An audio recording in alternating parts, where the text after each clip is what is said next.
We've talked about the definition of success as the progressive realization of a worthy goal. The purpose of this message is to tell you of a wonderful way to keep realizing, to keep achieving your goals one after another in the years ahead.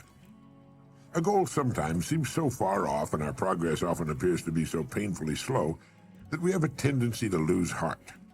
It sometimes seems we'll never make the grade, and we come close to falling back into old habits which, while they may be comfortable now, lead to nowhere. Well, there's a way to beat this. It's been used successfully by many of the world's most successful people, and it's been advocated by many of the greatest thinkers. It's to live successfully one day at a time. A lifetime is comprised of days strung together into weeks, months, and years. Let's reduce it to the lowest common denominator, a single day, and then still further to each task of that day. A successful life is nothing more than a lot of successful days put together. It's going to take so many days to reach your goal. If this goal is to be reached in a minimum of time, every day must count. Now think of a single day as a building block with which you're building the tower of your life. Just as a stonemason can put only one stone in place at a time, you can live only one day at a time. And it's the way in which these stones are placed which will determine the beauty, the strength of your tower. If each stone is successfully placed, the tower will be a success. If, on the other hand, they're put down in a hit-or-miss fashion, the whole tower is in danger. Now, this may seem to be a rather elementary way of looking at it, but I want to make it clear, and it's a good and logical way of looking at a human life. All right, then, let's take it one day at a time. From the time we wake up in the morning till we drop off to sleep that night, keeping our goal in mind as often as possible. Now, each day consists of a series of tasks of all kinds, and the success of a day depends upon the successful completion of most of these tasks. Now, if everything we do during the day is a success, that is, done in the best fashion of which we're capable, we can fall asleep that night in the comfortable knowledge that we've done our very best, that our day has been a success, that one more stone has been successfully put into place. Now, this is the way to really live. Do each day all that can be done that day. You don't need to overwork or to rush blindly into your work trying to do the greatest possible number of things in the shortest possible time. Don't try to do tomorrow's or next week's work today. It's not so much the number of things you do, but the quality, the efficiency of each separate action that counts. The quality of what you do. Gradually, you'll find yourself increasing the number of tasks and performing them all much more efficiently. To get the habit of success, and that's why successful people go from one success to another, because it's a habit with them. To get the habit of success, you need only to succeed in the small tasks of each day. This makes a successful day. Enough of these, and you have a successful week, month, year, and lifetime. This is why I say success is not a matter of luck. Far from it. It can be predicted and guaranteed, and anyone can achieve it by following this plan. Almost before you realize it, you'll have achieved your goal. In looking back, you'll realize that your success was not attributable to any one day, week, or month, but rather it was the consistent, unrelenting, successful succession of single days that turned the trick. This is the way a skyscraper, a home, or a human life is successfully built. One successful day at a time, and each day comprising a collection of successful tasks, one successful task at a time. In order to advance to the place you've chosen, two things are necessary. One, that you keep your eye on your goal. And two, that you continue to grow from the standpoint of competence and effectiveness. Don't get impatient. Don't let the hundreds of little distractions which each day try to get you off course bother you. Pay no attention to them. Shake them off and stay steadily on the track. Concentrate on each task of the day from morning to night, and do each as successfully as you can. Know full well that if each of your tasks is performed successfully, or at least the greater majority of them, your life has to be successful. There's no other answer. There's no way to avoid it. The men and women who are certain to advance are the ones who become too big for their jobs and who have a clear concept of what they want to be, who know what they can become, what they want to become, and who are determined to be what they want to be. Remind yourself at this time that people become exactly what they make up their minds to become. Are you too big for your present job? If it's obvious to you that you are, it's obvious to others. You know, people are not given promotions as a rule. They promote themselves by becoming too big for their jobs and by making up their minds exactly what bigger and better job or income they're shooting for.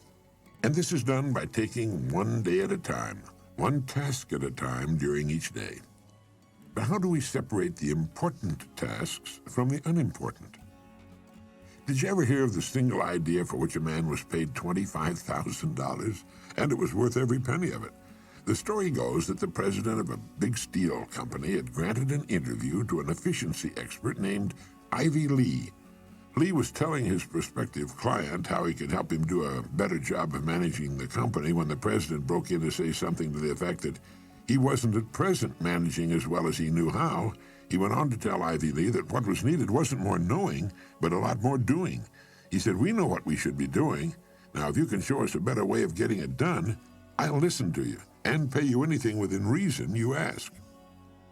Well, Lee then said that he could give him something in 20 minutes that would increase his efficiency by at least 50%. He then handed the executive a blank sheet of paper and said, "Write down on this paper the 6 most important things you have to do tomorrow." Well, the executive thought about it and did as requested. It took him about 3 or 4 minutes. Then Lee said, "Now number those items in the order of their importance to you and to the company." Well, that took another 3 or 4 or 5 minutes, and then Lee said, "Now put the paper in your pocket, and the first thing tomorrow morning, take it out and look at item number 1. Don't look at the others, just number 1, and start working on it. And if you can, stay with it until it's completed. Then take item number 2 the same way, then number 3, and so on till you have to quit for the day. Don't worry if you've only finished 1 or 2, the others can wait. If you can't finish them all by this method, you could not have finished them with any other method. And without some system, you'd probably take 10 times as long to finish them and might not even have them in the order of their importance." Do this every working day, Lee went on. After you've convinced yourself of the value of this system, have your people try it. Try it as long as you like, and then send me your check for whatever you think the idea is worth. The entire interview hadn't taken more than a half hour. In a few weeks, the story has it that the company president sent Ivy Lee a check for $25,000, with a letter saying the lesson was the most profitable, from a money standpoint, he'd ever learned in his life. And it was later said that in 5 years, this was the plan that was largely responsible for turning what was then a little-known steel company into one of the biggest independent steel producers in the world. One idea, the idea of taking things one at a time in their proper order, of staying with one task until it's successfully completed before going on to the next, of living one day at a time. For the next 7 days, try the $25,000 idea in your life. Tonight, write on a slip of paper the 6 most important things you have to do. Then number them in the order of their importance. And tomorrow morning, go to work on number 1. Stay with it till it's successfully completed. Then move on to number 2 and so on. When you've finished with all 6, get another piece of paper and repeat the process. You'll be astonished and delighted at the order it brings into your life, and at the rate of speed with which you'll be able to accomplish the things that need doing in the order of their importance. Now, this simple but tremendously effective method will take all the confusion out of your life. You'll never find yourself running around in circles, wondering what to do next. Remember as you do to live the best you can, one day at a time. You need not worry about tomorrow or the next day or what's going to happen at the end of the month. One day at a time, handled successfully, will carry you over every hurdle. It'll solve every problem. You can relax in the happy knowledge that successful tasks make successful days, which in turn build a successful life. This is the kind of unassailable logic no one can argue with. It will work every time, for every person. The reason for writing down what you consider only the most important things to do is obvious. Handling each task during the day successfully is important to the degree of the importance of the tasks themselves. Doing a lot of unnecessary things successfully can be pretty much of a waste of time. Make certain that the tasks you take the time to do efficiently are important tasks, tasks which move you ahead steadily toward your goal. So often youngsters in school worry about a passing grade. They think of all they'll have to do before the end of the school year. Following this course of action, they can stop worrying completely and count on excellent grades. Freshmen in high school and college are frequently plagued by doubts as to whether or not they'll be able to successfully complete the 4 years ahead and graduate. 4 years seem like such a long time to them, almost forever, and this thought sometimes leads to a sort of giving up, a fear of failure. It was the great Harvard teacher and psychologist William James who said, in effect, "Let not students worry about the success of their efforts.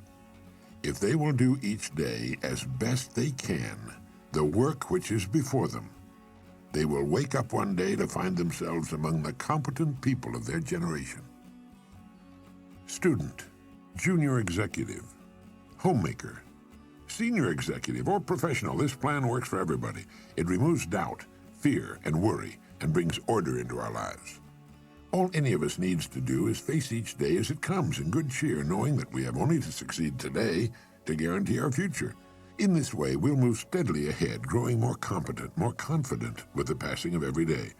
Others may seem to suddenly shoot up faster and possibly fall much farther, and operate in spurts and fits, but it's to the steady that the rewards are eventually paid. St. Edmund of Canterbury was right when he said, "Work as though you would live forever, but live as though you would die tomorrow." Now try writing down the 6 most important things you have to do tomorrow. Then number them in the order of their importance. Really do this. First thing tomorrow morning, tackle number 1. Stay with it till it's completed. If something should force its delay, move on to number 2. But take them in order and finish them in order as best you can. Try not to get sidetracked by people or things in successfully accomplishing each task of your day. Beside my typewriter, I have glued to the wall a great saying by Ernest Hemingway. He said, "Write as well as you can and finish what you start." There's nothing mysterious or capricious about achieving outstanding success. It's completely within our individual control and is absolutely predictable.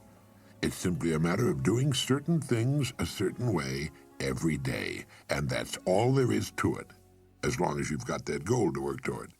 There's no valid reason on earth why you should not become really successful in your field, your home life, and your community.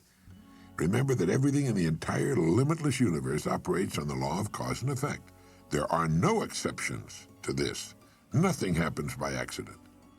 For every result, there's a cause. You have only to take care of the cause.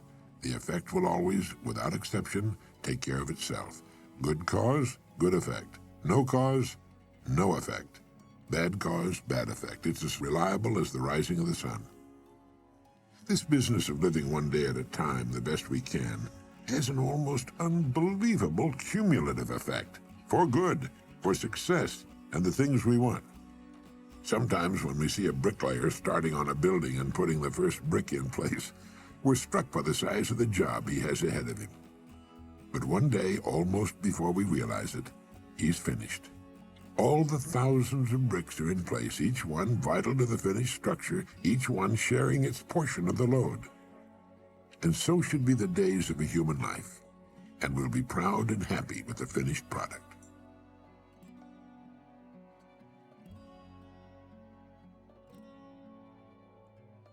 This is the end of Side 11. Please fast forward the tape to begin Side 12.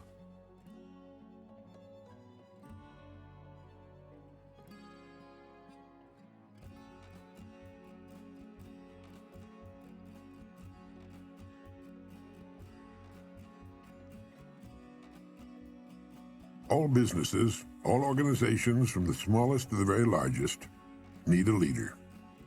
They have their committees, their echelons of command, and perhaps a widely dispersed group of semi-autonomous divisions. But the overall company and each of its divisions must have strong and able leadership. Contrary to popular belief, you do not raise morale in an organization.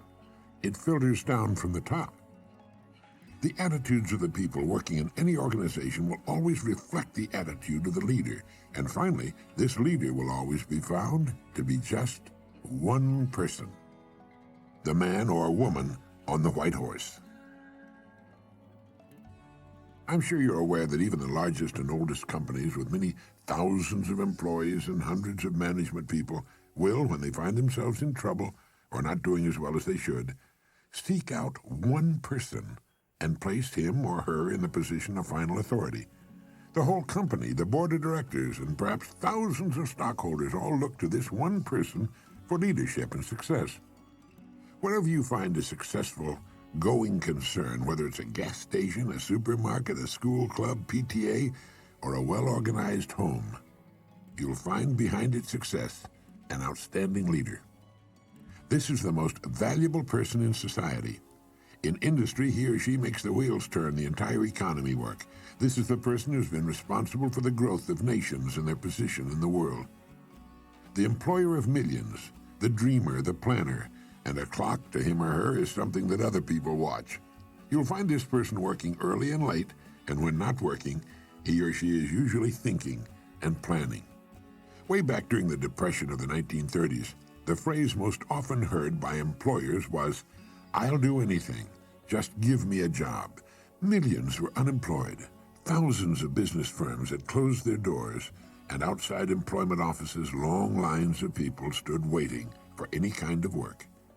It was during this time in Long Beach, California, crowded to overflowing with thousands who had migrated there looking for work when there wasn't enough work to go around for the permanent residents, it seemed, that a friend of mine made an interesting discovery.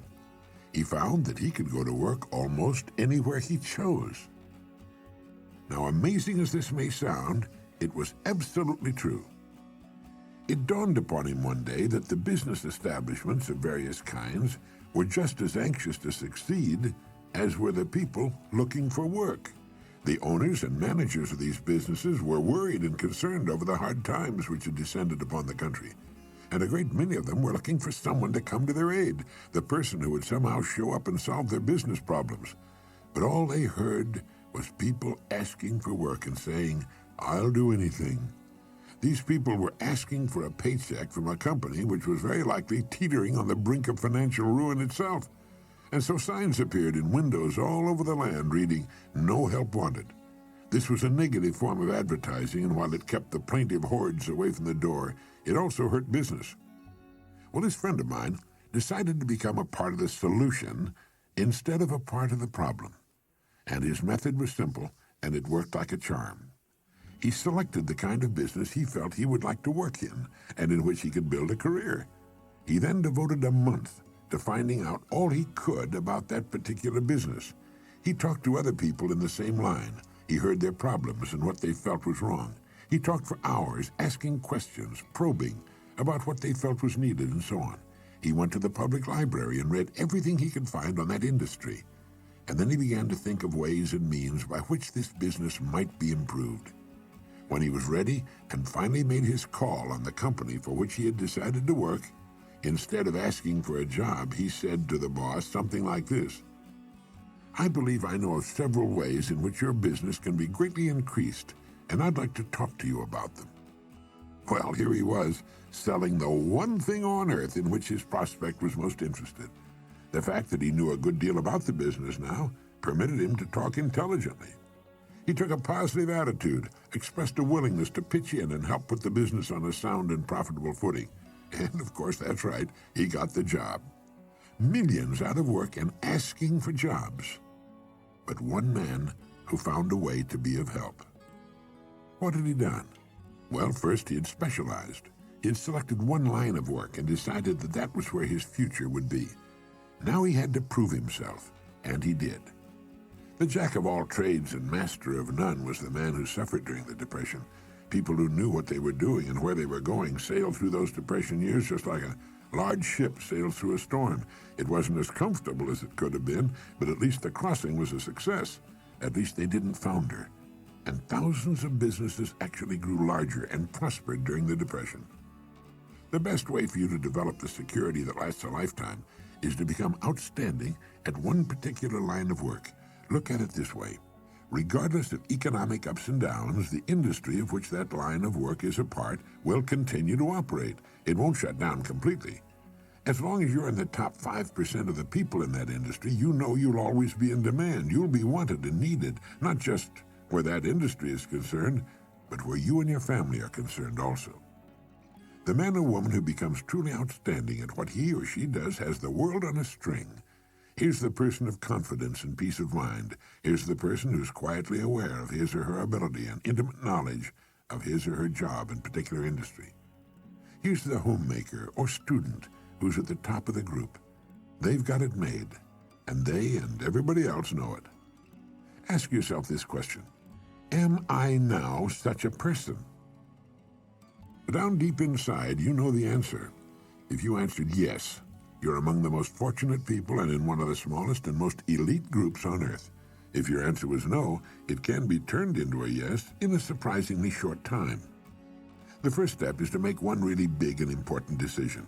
It's a decision the great majority of people never make and suffer as a result. Failing to make this decision keeps a person from ever really getting on course or clarifying his or her goals. If you make the decision I'm now going to recommend, you can take a deep breath, give a comfortable sigh of relief, fix your eyes firmly upon your target, and go to work relaxed, comfortable, and sure in the knowledge that the success you seek will be yours.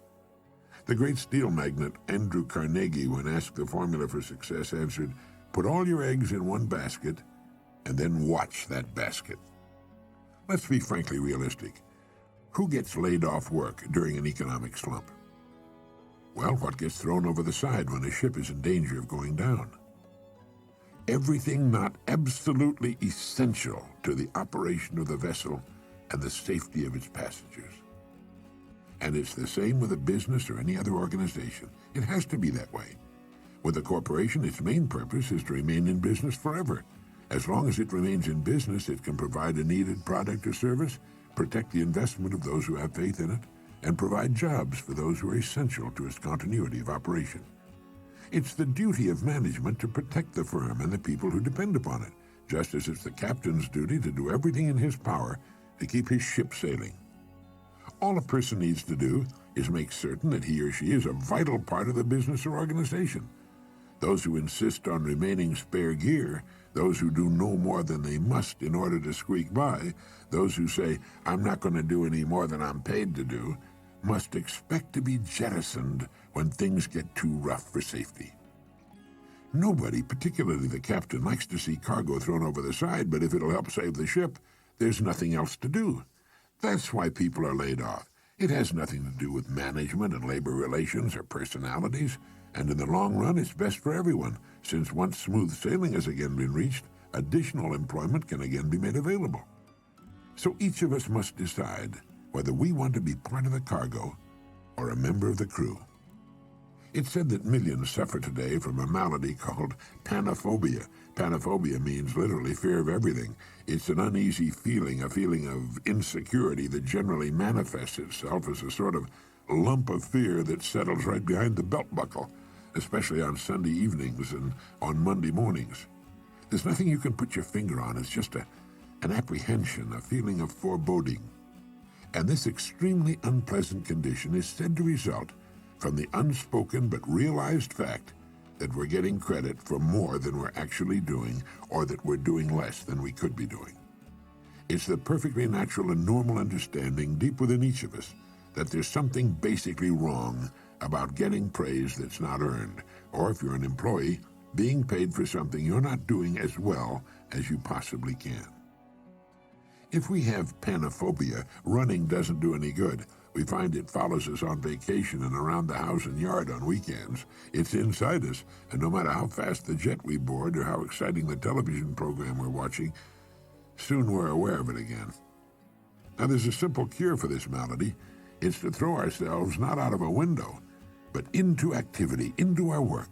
It's the decision to be worth more than we're being paid. Only in this way can we grow.